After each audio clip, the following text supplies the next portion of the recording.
원리셈 초등 2단계에 대한 해설을 한번 해보도록 하겠습니다. 공부하고 있는 학생들이 있다면 책별로 학습 목표가 어떻게 되고 이런 부분에 좀 주목해 주시면 될 것 같고, 그리고 특히 어렵다는 얘기가 많이 나온 3권에 관한 부분, 그 다음에 목차의 어떤 의도, 이런 부분을 중심으로 한번 설명을 해보겠습니다. 1, 2, 3권은 덧셈과 뺄셈에 대한 부분이에요. 그리고 4, 5, 6권은 이제 곱셈 나눗셈이고, 곱셈과 곱셈 구구예요. 여기에 나눗셈은 어디까지나 곱셈 구구를 외우는 데 도움이 되도록 배치를 한 것입니다. 앞에서부터 설명을 다시 한번 해보면, 두 자릿수의 덧셈 그리고 두 자릿수의 뺄셈이라는 두 권의 책은 앞부분은 여러 가지 계산 방법, 그 다음에 뒤로 가면서 충분한 연습을 해볼 수 있도록 했고, 두 자릿수까지는 가로셈을 연습을 좀 많이 하는 게 좋습니다. 그래서 가로셈을 연습을 많이 하도록 했고, 그 다음에 세로셈 부분도 당연히 연습을 하도록 했고요. 그렇게 되어 있고, 3권은 네모 구하기예요. 네모 구하기인데 교과서에서 네모 구하기를 어떤 방식으로 아이들이 이해하도록 하는지를 좀 더 이제 그림과 함께 이해하도록 했고, 자세하게 설명을 한번 뒤에서 페이지를 보면서 설명을 해드리겠습니다. 그렇게 하도록 했고, 세수의 계산에서 먼저 계산하는 계산 순서를 바꾸어서 계산하는 것까지 초등 1학년 과정도 그 부분은 되어 있는데, 초등 1학년 과정은 수가 작아요. 그래서 어렵다고 느끼지 않는데, 초등 2학년 과정의 이 책은 1학년 과정과 사실상은 거의 동일한 내용임에도 불구하고 어렵다는 이야기가 많이 들리는 그런 책입니다. 그 다음에 곱셈을 배우고 곱셈 구구를 배우는데, 이 나눗셈은 사실은 교과에서 3학년 내용이거든요. 근데 여기에 배치한 이유는 나눗셈의 원리를 원리와 개념을 정확하게 이해한 다음에 곱셈의 역이다 라고 생각을 하고, 나머지가 없는 곱셈 그리고 곱셈 구구의 범위에서만 다뤘어요. 곱셈 구구의 범위에서만 다뤘기 때문에 곱셈의 원리를 알고 곱셈 구구를 외우면서 나눗셈에서도 한꺼번에 해서 곱셈 구구를 외우는데 확실하게 도움이 되자라는 의도를 가지고 담았습니다. 그래서 여기에 나눗셈이 곱셈 구구의 영역에서 거꾸로 역산으로서의 나눗셈을 함으로써 외우는데도 도움이 좀 되도록 하자, 이런 의도로 했으니까 꼭 3학년을 예습하겠다 이것만은 아니었어요. 오히려 의도는 얘를 돕는 구성을 해야 되겠다 했으니까 그렇게 이해하시고 활용하시면 되겠습니다. 책의 내용을 한번 보면, 첫 번째 책이에요. 첫 번째 책에서 1일차 첫 번째 주에서 여기 1일차 내용은 10쪽으로 되어 있죠. 초반부죠. 이렇게 자리를 나누어 더하기, 이렇게 30과 48을 더하고 나머지 5를 또 더하는 방식. 그 다음에 2일차가 되면 10의 자리끼리 더하고 1의 자리끼리 더하는 방식. 그리고 3일차가 되면 몇십을 만들어서 구하는 거예요. 29다 그러면 47에서 1을 떼어줘서 30을 만들고 1을 떼어주고 남은 수와 더한다.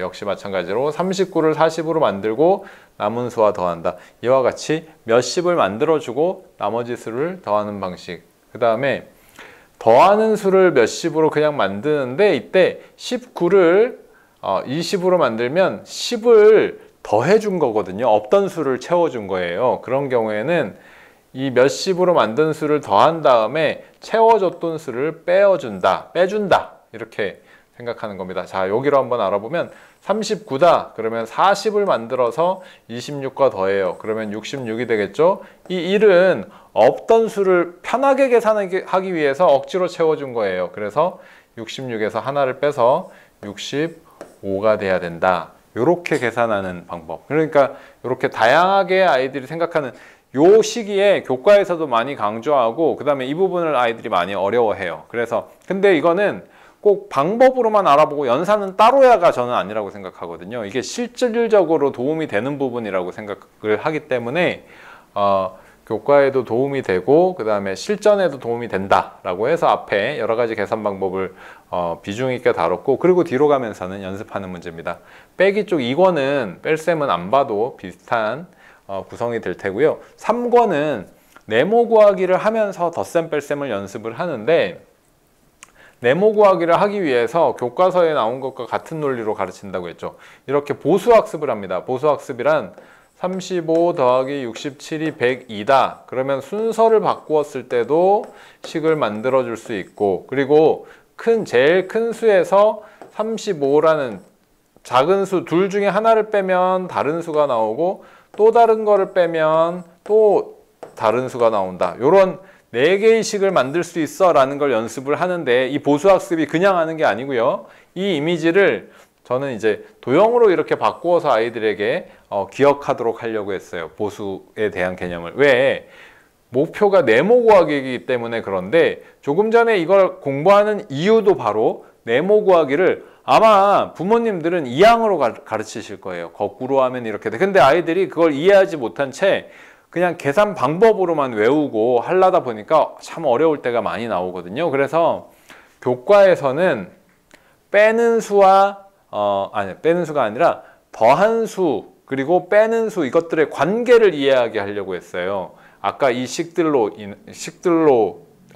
통해서.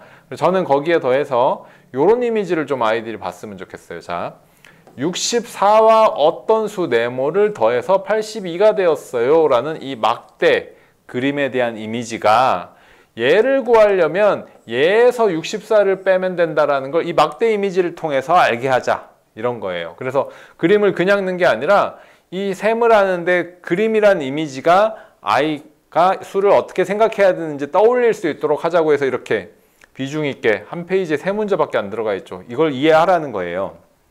들어가 있는데 64 더하기 어떤 수 네모는 82다 하면 요렇게 더해서 82니까 다른 수 알고 있는 64를 82에다 빼면, 82에서 64를 빼면 어떤 수가 나온다. 자, 65와 어떤 수를 더해서 102가 되었다. 그러면 얘를 알게 하려면 여기에서 이걸 빼면 된다는 거죠. 그림으로 보면 이해하기가 쉽겠죠. 102에서 이 56을 빼면 된다. 이걸 알게 하도록 하고요. 그 다음에 세수 계산이 나오는데, 세수 계산에서 계산 순서를 바꾸어서 하라고 했어요. 실전에 꼭 필요한 연습이라고 생각해서 했는데, 자, 요 부분의 이해, 계산 순서를 바꾸는 부분은 엘리베이터라고 생각을 한번 해보세요. 빼기와 더하기는 어디다가 계산하는 거냐면 제일 앞에 수에다가 계산하는 거예요. 그 얘기는 무슨 얘기냐면 102층에서 31층을 내려가고 세모를 내려간다, 이렇게 생각하는 거예요. 그러면 얘네를 먼저 계산한다. 102층에서 31층을 내려가면 얼마가 되지 해서 이렇게 계산을 하고 또 빼기를 하면 되는 거고, 순서가 바뀌어 있어도 똑같답니다. 이해는 이렇게 하는 거예요. 116층에서 세모를 내려가고 67을 내려간다 하면 세모 내려가고 67 내려가는 거는 뒤에 내려간 만큼을 먼저 빼놓고 추가로 얼마 내려갔다고 생각하자 해도 관계가 없거든요. 이때는 바로 116에서 67을 빼놓고 여기다 구한 다음에 또 빼기를 하면 된다는 거예요. 그러니까 이런 이해를 엘리베이터의 예를 들어서 얼마만큼 내려가고 얼마만큼 올라가고로 이해를 한다면 충분히 아이들이 할 수 있습니다. 계산 순서를 바꾸어서. 교과에서는 무조건 앞에서부터 계산하자고 하지만 실제로 식을 세우거나 실전적인 상황에서 이런 식은 얼마든지 상황이 나올 수 있죠. 그래서 먼저 계산할 수 있다. 얘도 먼저 계산할 수 있다는 것을 해볼 수 있고, 조금 전 말씀드린 것처럼 구체물을 통한 엘리베이터 또는 계단, 에스컬레이터 이런 것들을 통해서 올라간다 내려간다, 98이라는 자리에서 세모를 내려가고 28을 내려간다, 이렇게 이해하면서 공부할 수 있도록 하시면 좀 어려움을 극복하는 데 도움이 될 겁니다. 자, 곱셈 부분에 또 원리셈 2학년이 좀 이제 강점이 있는 책이라고 저는 생각하는데, 일단은 곱셈을 배울 때는 곱셈 구구를 외우는 것과는 별개로 이렇게 곱셈 가르기 같은 거를 가르쳐요. 7 곱하기 4다. 어떻게 이해해야 돼요? 7이 4개 있다. 7이라는 수가 4개 더해져 있다. 7이라는 수가 2개 더해져 있으면 7이라는 수가 2개 더해져 있는 거로 7 4개니까 7 2개와 7 2개로 가를 수 있어. 이런 방식으로 곱셈을 이해하자라고 하는 거고요. 9가 8개 있다. 그럼 9가 5개 있고 9가 3개 있다고 이해하자. 이렇게 가를 수 있다. 이런 것들이 나중에는 분배 법칙을 이해하는 데도 큰 도움이 될 거라고 생각하고 사실은 같은 원리죠. 그리고 4가 8개 있어요. 그러면 4가 5개 있고 4가 3개 더 있다 해서 4 5개와 4 3개, 6이 6개 있다. 그러면 6이 3개 있고 6이 3개 있고 이런 방식으로 아이들에게 곱셈을 이해하도록 합니다. 그러면 곱셈 구구를 외우기 직전까지는 4, 8 이런 경우에도 4, 8이 수가 크니까 8로 넘어가니까 답이 바로 안 나온다면 4, 5, 20 계산한 다음에 4 3개니까 8에 4, 12에서 32가 된다. 이런 식으로 곱셈 구구를 완전히 외우기 전까지는 곱셈의 원리를 좀 이해하고 답을 일단 낼 수 있어야겠죠. 이렇게 곱셈을 배워놓는 것이 아이들에게 곱셈을 이해하는데, 그 다음에 앞으로도 아까 말씀드린 것처럼 분배 법칙을 이해하는 데도 나중에 도움이 돼요. 그래서 곱셈은 이렇게 배우도록 되어 있습니다.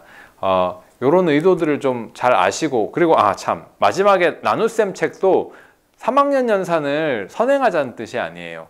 곱셈 구구를 외우면서 범위만 곱셈 구구의 역으로 계산하는 거로 이제 했기 때문에 곱셈 구구 외우는데 확실하게 요거 하면서 이어서 도움이 되도록 배치한 거니까 그런 부분을 이해하시고 공부한다면 좀 더 나은 학습이 되지 않을까 싶습니다.